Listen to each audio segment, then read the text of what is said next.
الحمدللہ رب العالمین والصلاة والسلام علی سید الانبیاء والمرسلین اما بعد فاعوذ باللہ من الشیطان الرجیم بسم اللہ الرحمن الرحیم۔ اللہ تبارک و تعالیٰ کا بڑا فضل و کرم ہے کہ اس نے ہمیں بیان کرنے اور آپ کو سننے کی توفیق عطا فرمائی۔ الہادی پروگرام میں کسی ایک موضوع کا انتخاب کرنے کے بعد اس پر درس قرآن کیا جاتا ہے اور یہ آپ باقاعدہ ملاحظہ فرما رہے ہیں۔ ابھی جو ہمارا موضوع چل رہا تھا وہ حضرت موسیٰ علیہ السلام تھا کہ آپ نے جو کچھ تبلیغ دین وغیرہ فرمائی، جو آپ کے ساتھ زندگی میں معاملات ہوئے اور اللہ تبارک و تعالیٰ نے مختلف صورتوں میں ان کا تذکرہ فرمایا، ان کو ہم جمع کر کے یہاں پیش کرنے کی سعادت حاصل کر رہے ہیں تاکہ ہم دیکھیں کہ آخر اللہ تبارک و تعالیٰ نے اگر موسیٰ علیہ السلام کے ساتھ کوئی واقعات ہوئے ہیں اور ایک ہی واقعے کو کئی مقام پہ ذکر کیا ہے تو کیوں کیا ہے، اور اگر کئی مقام پہ نہیں کیا، کسی ایک خاص مقام پر ہی کیا تو کیوں، کس وجہ سے کیا۔ اس مقصود الہی کی تعیین کے لیے خاص طور پر ان آیات کا ذکر کیا جا رہا ہے، اور اس میں اگر کوئی محاسبے کا پہلو ہے وہ بھی ہم دیکھ رہے ہیں، اگر عمل کا پہلو نکلتا ہے تو اس عمل کی نشاندہی بھی کی جاتی ہے، اور اسی طرح اگر کوئی اس کو سننے کے بعد توبہ کی طرف میلان ضروری ہے تو اس کی نشاندہی کرنا بھی یہ ہم اپنا منصب سمجھتے ہیں اور اپنی ذمہ داری سمجھتے ہیں، وہ الحمدللہ اس منصب کو پورا کرنے کی کوشش کی جا رہی ہے۔ آپ کو معلوم ہے، جو ریگولر دیکھنے والے ہیں، کہ ہماری بات یہ چل رہی تھی کہ جب موسیٰ علیہ السلام نے اللہ تبارک و تعالیٰ کے حکم سے فرعون کے دربار میں جا کر تبلیغ دین کی اور اس کی طرف سے انکار ظاہر ہوا، تو ایک شخص جس نے اپنے ایمان کو چھپایا ہوا تھا اور وہ اسی قوم کا تھا، وہ کھڑا ہو گیا اور اس نے واعظ و نصیحت کا ایک سلسلہ شروع کیا۔ یہ اللہ تبارک و تعالیٰ کا بڑا کرم ہوتا ہے کہ ظالم جابر بادشاہ کے سامنے ایسا شخص کہ جو مروا بھی سکتا ہے، ایسا شخص کہ جو چھوٹی سی بات پہ ناراض ہو کر انتقامی کارروائی بھی کر سکتا ہے، لیکن اللہ تعالیٰ ہر دور میں کچھ لوگوں کو ہمت دیتا ہے جو ان کے سامنے کھڑے ہو کر کلمہ حق بلند کر سکتے ہیں، اور اللہ تعالیٰ پھر ان کے زبان میں تاثیر بھی دیتا ہے، انہیں اس وقت اس خوف زدہ فضا کے اندر جو دل میں خوف اور ڈر پیدا کرنے والی ہوتی ہے، اس وقت صلاحیتوں کو مجتمع کرنے کی توفیق دیتا ہے، ذہن کی اور فہم کی تیزی عطا فرماتا ہے، ان پر الفاظ کا نزول ہوتا ہے، ایک مرتب طریقے سے وہ الفاظ کو بیان کرنے پر قدرت حاصل کر سکتے ہیں، زبان نہیں اٹکتی، ذہن لغزش کا شکار نہیں ہوتا۔ یہ سب اللہ تعالیٰ کی کرم نوازیاں ہیں۔ یہ ہمت اللہ تعالیٰ ان لوگوں کو دیتا ہے جو اس کے دین کی سربلندی کی خاطر کلمہ حق بلند کرنے کے لیے ہم وقت تیار رہتے ہیں۔ کاش ان میں آپ بھی ہو جائیں، کاش ان میں اللہ تعالیٰ مجھے بھی شمار فرما لے۔ تو ہماری بات چل رہی تھی کہ اس شخص نے کافی لمبا واعظ و نصیحت کیا اور مختلف طریقے سے فرعونیوں کو سمجھانے کی کوشش کی۔ اب اس کے بعد آگے دیکھتے ہیں 36ویں آیت میں کیا ہے۔ سورہ غافر چل رہی ہے، آپ کو معلوم ہے۔ 36ویں آیت میں جب اس نے اتنی لمبی تبلیغ کی، اس کے جواب میں اب فرعون کی جہالت دیکھیے۔ وقال فرعون، اور کہا فرعون نے، یا حامان ابنی لی صرحا، اے حامان تو بنا دے میرے لیے ایک محل، لعلی ابلغ الاسباب اسباب السماوات، شاید کہ میں پہنچ جاؤں آسمان کے دروازوں تک۔ یعنی اب وہ بیوقوف آدمی کہنے لگا کہ اب اے حامان جو وزیر تھا کہ محل بنا، بہت اونچا محل بنا، شاید میں اس پہ چڑھ کر آسمان کے دروازوں تک پہنچ جاؤں۔ کیوں؟ فَأَطَّلِعَ إِلَىٰ إِلَٰهِ مُوسیٰ، پس پھر مطلع ہو جاؤں میں موسیٰ علیہ السلام کے الہ پر۔ وَإِنِّي لَأَظُنُّهُ كَاذِبًا، معاذ اللہ، اور بے شک میں ضرور گمان کرتا ہوں کہ یہ جھوٹ بول رہے ہیں۔ وَكَذَلِكَ زُيِّنَ لِفِرْعَوْنَ سُوءُ عَمَلِهِ، اور اسی طرح اب اللہ تعالیٰ نے فرمایا اسی طرح مزین کر دیا گیا فرعون کے لیے اس کے عمل کی برائی کو، وَصُدَّ عَنِ السَّبِيلِ، اور روک دیا گیا اسے سیدھے راستے سے۔ وَمَا كَيْدُ فِرْعَوْنَ إِلَّا فِي تَبَابٍ، اور فرعون کا یہ مکر جو تھا، فرعون کی چلاکی جو تھی، یہ صرف اور صرف خسارے میں ہی تھی۔ تو آپ غور و تفکر فرمائیں کہ یہ جاہلوں کا کام ہوتا ہے، کیونکہ کوئی بھی انکار نہیں کر سکتا کہ یہ اس کی جہالت تھی۔ اتنی پیاری تبلیغ کے بعد، اتنے اچھے واعظ و نصیحت کے بعد، اتنے دلائل سے سمجھانے کے بعد ہونا تو یہ چاہیے تھا کہ یہ قبول کر لیتا، غور و تفکر کرتا، سنجیدگی اختیار کرتا، لیکن اس نے بڑی ہی ایک احمقانہ سی بات کہی کہ اپنے وزیر سے کہ حامان تو ایک محل بنا، ہو سکتا ہے کہ محل پہ چڑھ کر میں آسمان کے دروازوں تک پہنچ جاؤں اور پھر ان کے ذریعے میں فرعون کے خدا کو تک کی بھی اطلاع پالوں، لیکن مجھے لگتا نہیں ہے کہ ایسا ہوگا کیونکہ میں اس کو جھوٹا گمان کرتا ہوں۔ تو گویا کہ اب اتنی پیاری واعظ و نصیحت کے جواب میں اگر وہ سنجیدہ تھا تو یہ احمقانہ بات تھی، اور اگر وہ اس نے تضحیکاً کہا، مذاق اڑانے کے لیے کہا، تو یہ بھی ایک برا فعل تھا کہ اللہ تبارک و تعالیٰ کی طرف دعوت دی جا رہی ہو اور اس کے مقابلے میں انسان اس قسم کی احمقانہ بات کر کے ساتھ بیٹھنے والوں کو ہنسانے کی کوشش کرے، یہ بہت ہی برا فعل ہے۔ تو ذرا غور و تفکر کریں، کیا آج بعینہ ایسا ہمارے ہاں بھی ہوتا ہے یا نہیں ہوتا ہے کہ جب کوئی ہمیں نماز کے بارے میں کہہ رہا ہو، کوئی اچھی تلقین کر رہا ہو، کوئی اچھی بات بتانے لگتا ہے، خصوصاً جب خاندان کے اندر کزنز وغیرہ مل کر بیٹھے ہوں یا اسکول میں ہوں، کالج میں ہوں، یونیورسٹی میں ہوں، اور اگر کوئی ایک شخص بیچارہ بعض اوقات دوست ہمیں کوئی تلقین کرنے کی کوشش کرتا ہے تو مذاق اڑانا شروع کر دیتے ہیں اور شور مچاتے، اس کو بات نہیں کرنے دیتے، شور شرابہ، یہ وہ، ہنسی مذاق ٹھٹا، پھر ہاتھ پہ ہاتھ مار کے تالیاں مار کے ہنسیں گے، لوٹ پوٹ ہو کے گر جائیں گے دائیں بائیں اس کی حالت کو دیکھ کر کے، بیچارے کے چہرے پہ کتنی بے بسی ہے، کتنی لاچاری ہے، اور اس طریقے سے اس کی ہدایت کے دروازوں کو بند کرنے کی کوشش کی جاتی ہے۔ یاد رکھیں یہ کوئی بڑے کمال کی بات نہیں ہے، بلکہ اس وقت اللہ تبارک و تعالیٰ کا غضب کس طرح جوش میں ہوگا اگر ہمیں نظر آ جائے تو شاید پھر ہم ساری زندگی ہنس بھی نہ سکیں، لیکن مذاق مستی سوج رہی ہوتی ہے اور ہم اس عذاب کو بھول جاتے ہیں، اس گرفت کو بھول جاتے ہیں جو اس ایک لمحے کی اس بے ادبی کے جواب میں ہمارے لیے لکھ دیا گیا ہوتا ہے۔ یہ تو مرنے کے بعد انسان کو پتہ چلے گا کہ اللہ تبارک و تعالیٰ کی طرف سے آنے والی ہدایت کا مذاق اڑانے کا کیا انجام ہوتا ہے۔ تو ہمارے اگر کوئی بھائی بہن ایسے ہیں کہ جنہوں نے کسی کی تبلیغ دین کے جواب میں اس کا خوب مذاق اڑایا ہو، اس نے کوئی بات کہی تو ہنسی مذاق میں ایسے کویسچن جان بوجھ کے بنا لیے کہ جب آپ نے کیے تو سارا مجمع ہنس پڑا، اور اس کی سنجیدہ تبلیغ کے جواب میں جو قلوب میں اچھا اثر پیدا ہو رہا تھا وہ سارا اثر زائل ہو گیا، تو یقیناً اس کا وبال ہم پر ہے کہ ہم نے ان سب کے دلوں کو غافل کیا، ہم نے ان کے دلوں میں پیدا ہونے والی وقتی نورانیت کو اپنے ایک جملے سے سلب کر لیا، اپنے ہنسی سے، مذاق سے، مسخرے پن سے، اپنے احمقانہ فعل سے ہم نے سب کو پھر دوبارہ گمراہی کا راستہ دکھا دیا۔ یاد رکھیں وہ کمال کی بات نہیں ہے، اور ایسا کرنا کوئی مشکل نہیں ہے، کوئی بھی کر سکتا ہے۔ کمال تو یہ ہے کہ ہم اللہ تعالیٰ کی طرف سے آنے والی نصیحت کو قبول کریں، نفس و شیطان سے مقابلہ کریں۔ اس میں کیا ہم یہ سمجھتے ہیں کوئی کمال کی بات ہے؟ یہ کوئی کمال کی بات نہیں ہے۔ کسی چیز کو خراب کرنا تو کوئی کمال ہوتا ہی نہیں ہے،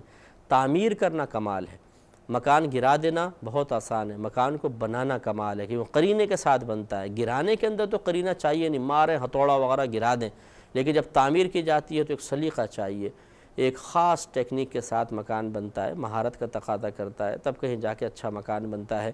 اسی طریقے سے کسی چیز کو آپ جلانا چاہیں جلا لیں، لیکن اس کو بنانا چاہیں بڑا مشکل ہے۔ تو خلاصہ کلام یہ ہے کہ یہ کوئی کمال نہیں ہے کہ آپ اس ماحول کو بگاڑ دیں، اس سنجیدگی کو ختم کر دیں، لوگوں کے قلوب میں پیدا ہونے والی ایک اچھی کیفیت کو ختم کرنے میں اپنے جملوں کا منفی کردار ادا کریں، یہ کوئی کمال کی بات نہیں ہے۔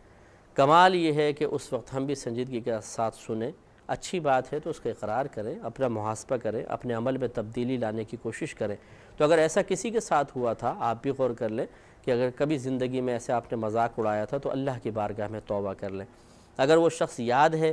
اس شخص تک رسائی ممکن ہے جس نے کبھی تبلیغ دین کی اور آپ نے اس کا مذاق اڑا کر اس کی بات کو بے اثر کرنے کی کوشش کی تھی، تو چونکہ اس کی یقیناً دل آزاری ہوئی ہوگی، آپ اس سے بھی معافی طلب کر لیں، تو اس میں شرعاً کوئی حرج نہیں ہے۔ اللہ تعالیٰ آپ سے راضی ہوگا اور اللہ تعالیٰ بڑی نعمت عطا فرمائے گا۔ تو یہ فرعون نے معاذ اللہ جواب میں ایک احمقانہ بات کہی، اور حق بات کہنے والے کو، نبی کو جھوٹا تسلیم اس نے کیا۔ وَإِنِّي لَأَظُنُّهُ كَاذِبًا، اور ضرور میں تو یہ گمان کرتا ہوں کہ معاذ اللہ جھوٹ بولنے والے ہیں۔ تو ایسا ہی ہوتا ہے کہ جب کوئی حق بات لے کر آتا ہے تو نفس و شیطان ہمیں احساس دلاتے ہیں کہ ارے یار یہ تو مولویوں کی باتیں چھوڑو، کون ان کی باتوں کو قبول کرے، کون ان کی بات کو تسلیم کرے۔ اس طریقے سے نہیں کرنا چاہیے۔ اگر کوئی حق بات کہہ رہا ہے، ایک لمحے کے لیے سنیں، غور و تفکر کریں اور اس کے تقاضے کے مطابق عمل کرنے کو اپنے لیے سعادت سمجھیں۔ اب اگلا ذرا جملہ دیکھیے، یہ بہت ہی امپورٹنٹ ہے آیت کہ وَكَذَلِكَ زُيِّنَ لِفِرْعَوْنَ سُوءُ عَمَلِهِ، اور اسی طرح جیسے کہ یہ لوگ گمراہ ہوئے، اسی طرح مزین کر دیا گیا فرعون کے لیے اس کے عمل کی برائی کو۔ بعض اوقات ایسا ہوتا ہے کہ انسان ایک گندا اور برا عمل کر رہا ہوتا ہے، لیکن اللہ تبارک و تعالیٰ اس سے ناراض ہو کر اس سے اپنی رحمت سے اس کو دور کر دیتا ہے۔ اس وقت پھر نفس و شیطان غالب ہو کر اس کے برے عمل کو بھی بہت خوبصورت کر کے پیش کرتے ہیں، اور وہ اسے بہت اچھا لگتا ہے، اسے اس عمل میں کوئی برائی نہیں لگتی ہے، اسے اس عمل میں کوئی قباحت محسوس نہیں ہوتی ہے، اور یہ انسان کی بدبختی ہے کہ ایک برے عمل کو برا سمجھ کے نہ کر رہا ہو بلکہ اچھا سمجھ کے کر رہا ہو۔ چنانچہ جو مثال کے طور پر ڈاکہ ڈال رہے ہیں، چوری کر رہے ہیں،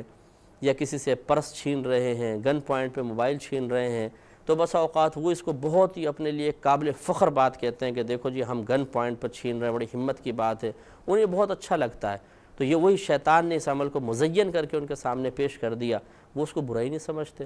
معاذ اللہ اپنا حق بھی بول دیتے ہیں بعض وقت۔ جو رشوت لینے کو اچھا سمجھنے لگ جائے، جو اللہ تعالیٰ کی نافرمانی کو اچھا سمجھنے لگ جائے، بری مناظر دیکھنے کے بعد وہ حفظ نفس حاصل کرنے کو اچھا سمجھنے لگ جائے، تو یہ تو برباد ہو جائے گا۔ تو گویا کہ اس کے لیے شیطان نے اس کے عمل کو، برے عمل کو مزین کر کے پیش کر دیا۔